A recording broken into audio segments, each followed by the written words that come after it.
Good morning everyone, welcome back to our channel, welcome back to a new mini blog. ঘুম থেকে উঠেছি আজকে ভোর 5:30 নাগাদ। বাইরে বেরিয়ে দেখছি চারিপাশটা পুরো অন্ধকার হয়ে রয়েছে আর বৃষ্টিও হচ্ছে। রেডি হয়ে বেরিয়ে পড়েছি দিদির বাড়ি থেকে। প্রথমে যাব আমি আমার বাড়িতে, সেখান থেকে আমার ব্যাগটা নিয়ে যাব কোর্টে। বাড়িতে যে দরকারি কাজগুলো ছিল সেইগুলো করে এখন আমি বাড়ির থেকে বেরিয়ে যাচ্ছি। প্রথমেই টোটো ধরবো, টোটো ধরে যাব স্টেশনে, সেখান থেকে ট্রেন ধরার রয়েছে। আমি যখন কোর্ট বা কলেজে যাই তখন আগের থেকে টিকিটটা আমার বাবাই কেটে রেখে দেয় আর বাবাই আমাকে স্টেশনে ছাড়তে যায়, তো আমার কোনো হেডেকই থাকে না।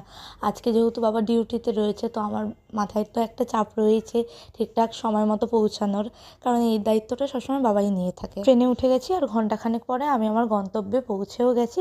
তারই মাঝে খুব জোরে বৃষ্টি শুরু হয়ে গেছে। যতক্ষণ বাইরে ছিলাম ততক্ষণ নিজেকে বাঁচিয়ে চললাম যাতে বৃষ্টিতে ভিজে না যাই।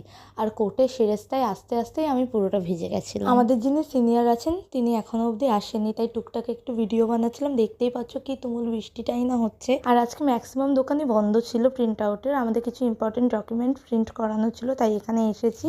আর ইতিমধ্যেই আমরা পুরো ভিজে একসা হয়ে গেছি। এরই মাঝে আমাদের অনেকগুলো কাজ ছিল, সেগুলো তো আর ক্লিপ নেওয়া যায় না, আর সেগুলো ক্লিপ আমি নেবও না। যাই হোক, এরপর আমরা এসেছিলাম ভেন্ডার থেকে বেশ কিছু জিনিসপত্র নেওয়ার ছিল। আপাতত কাজ সেরে লাঞ্চ করে নিলাম, তারপর আমরা বসে বসে একটু গল্প করেছিলাম। এরপর এই যে ক্লিপটা দেখছো, এটা বিকেল 4টের ক্লিপ।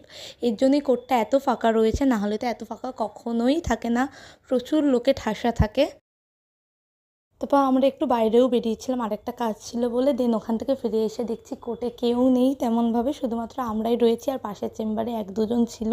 এই প্রথমবার আমি এত ফাঁকা আর এত শান্ত কোর্টটাকে দেখলাম। চেম্বারে ফেরার পর আমাদের স্যার আমাদেরকে চা খাওয়ালেন। দেন আমরা সকলে মিলে একসঙ্গে বেরিয়ে পড়লাম কোর্ট থেকে। আর বাড়ি ফেরার সময় আমরা বেশ অনেকজন মিলেই একসঙ্গে ট্রেনে করে বাড়ি ফিরি। সবাই একসঙ্গে ট্রেনে গল্প করতে করতে আসি বলে সময়টা বেশ ভালোই কেটে যায়।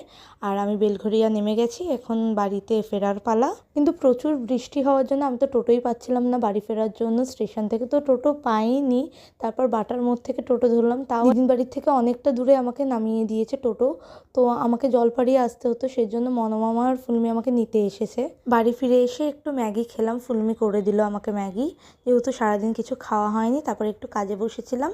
তো এই ভিডিওটা এই পর্যন্তই। ভিডিও ভালো লাগলে like, comment, share and subscribe করে দিও। সবাই খুব ভালো থেকো, সুস্থ থেকো, টাটা।